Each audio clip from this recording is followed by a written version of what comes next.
No. There must be more. More people. Wait, where did they go?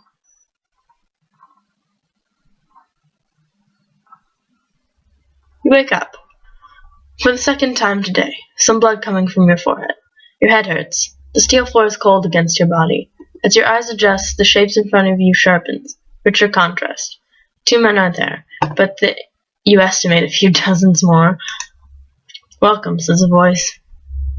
The first human word you've heard in a long time. I hope they don't steal my mixtape with raging techno, is the last thing you think before they knock you out again. They found my mixtape. You awake? That same voice again. And you are awake. A bit blurry. Someone is taking care of the gash on your forehead. Someone. No. Somebody are watching you, guarding you. Yeah, I'm awake. Your eyes regain focus. Approximately 6 people, all in jumpsuits, are watching you. One person stands out in front of the others. Wonder if he's their leader. Welcome. I'm the leader of this group. Bingo! You try to stand up, but the crowd guarding you pushes you down again. Horrible way to tend to guests. Pardon our rough ways, but we seldom get visitors. I'm Nilo. But your jumpsuit says Todd. That's my Earth name. As we float in this graceful space, we've all taken new names. You are stubbornly and thusly try to stand up again. They let you. First off, I must ask you why you've come here. We've lived in peace and never harmed anyone for a long time now. How did you awake? Did the Holy Sandman bring you back to life? Have you come in peace, or are you here to harm us? Slow down. There was a gas leakage. Ah, yes. One of our gatherers was a bit clumsy, but he's taken care of now. Oh, I'd feel a bit better if I could check the leakage myself. No, I'm afraid I can't have outsiders walking about our storage. Okay, then I'll ask you if you are friendly. Well, it's up to you, really. This is the first time we got a visitor. Yeah, you said that.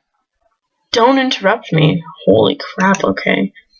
As I said, this is the first time we've gotten any visitors.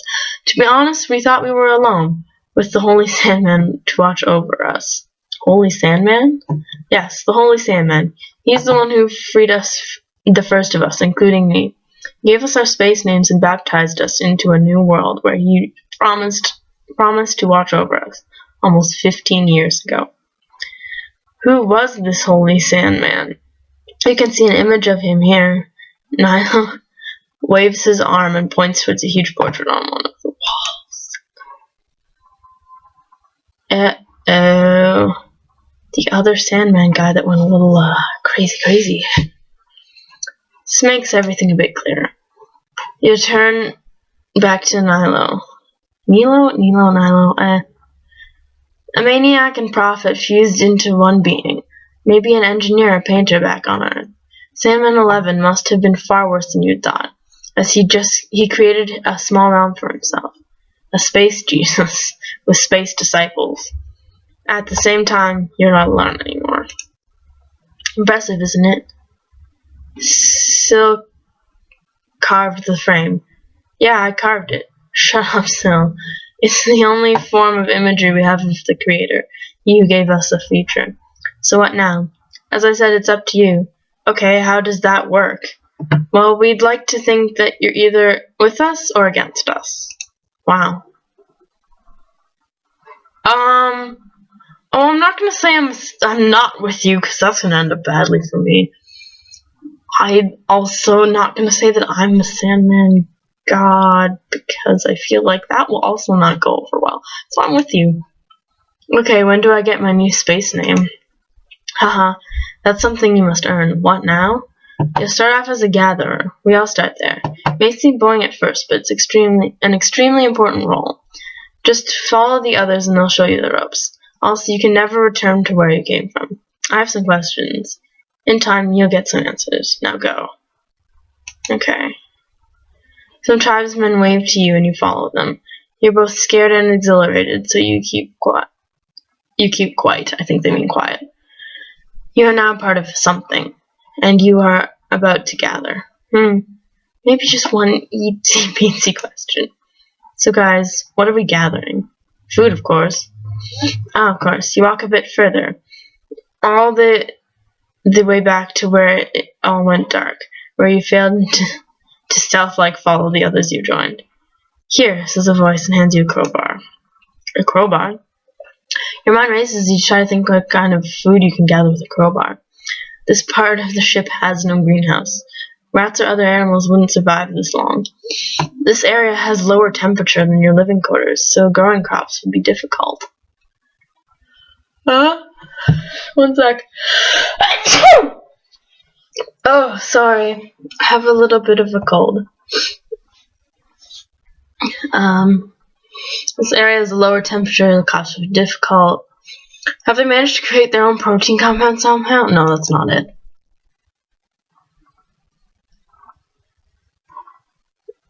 Finally, you've arrived. You stop. You feel some beads of sweat on your forehead and back. The rest of the group walks amongst the cryotubes. Many of them are open already and empty. You feel panic closing in. The rest of the tribesmen start to pry open the cryotubes. This is going downhill really fast. Panic.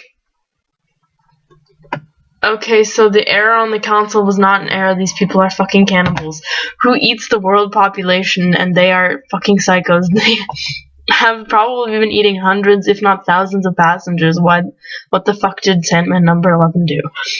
Hey, newbie, get to work, or we'll never eat. Okay, if I flip out, they're obviously gonna, like, kill me or something. Okay, calm down, this isn't a big deal.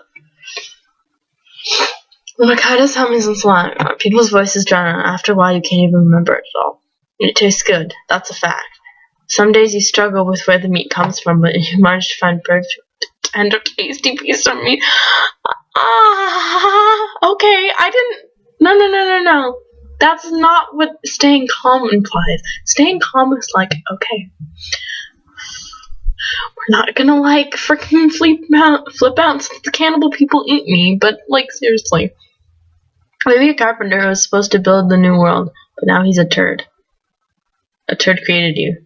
A cannibal in space. Goodbye. Oh, I can try another ending.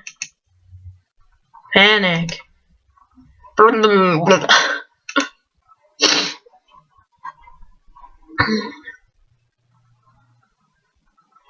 Okay, fucking psychos.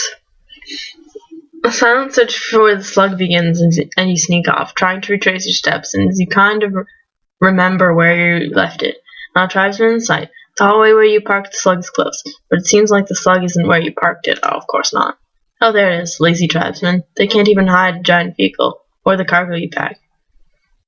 We found this thing on the left side of the hallway. Let's put it on the right side, idiots. The slug is short on power. You find the emergency bag you packed, and you're good to go. Oh, smart. A comfort and security wraps your body with a soothing blanket as you mount the slug once again and hit the gas. The slug is electrical, but it makes a small buzzing sound that resonates throughout Makaido and have awakened the tribesmen. You gently increase the speed on the slug, and the tribesmen decrease in size, till they're just a dot. Finally, nothing at all. The journey home is long. When will they give up? They seem to run so fast, but not as fast as the slug. They too need to sleep and feed. Just a few more hours, and you can stop at that temporary sleeping quarters. But on your way back again, you'll ponder upon how you've met another world and another way of life. Hopefully the internal bleeding won't be that severe. The bed is bliss. It's a bliss. And finding proper mends puts your mind at ease.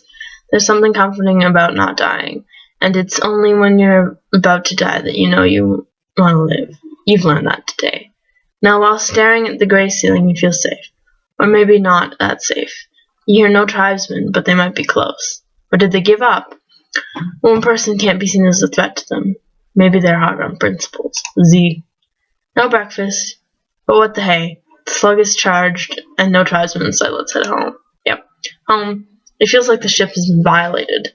In some way. This was your sanctuary. You walk over to one of the few windows and take a look at the loop outside.